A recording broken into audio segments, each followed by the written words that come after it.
কিছু একটা জাতিকে দিক নির্দেশনা দেয়া যে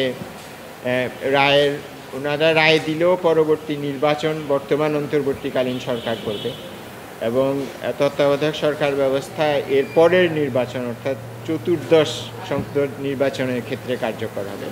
এই জিনিসটা আমি বলেছিলাম যে রায়ে স্পষ্ট করে দিতে পারেন।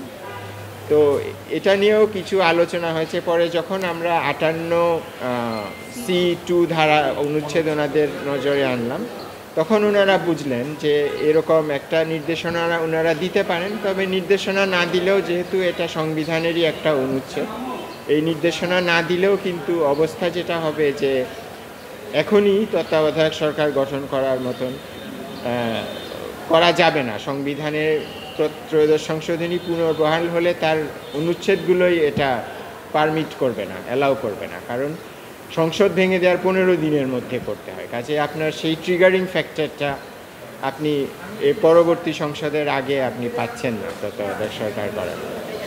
হ্যাঁ, প্রফেসর মোহাম্মদ ইউনূসের নেতৃত্বাধীন অন্তর্বর্তীকালীন সরকারই আগামী নির্বাচন করবে।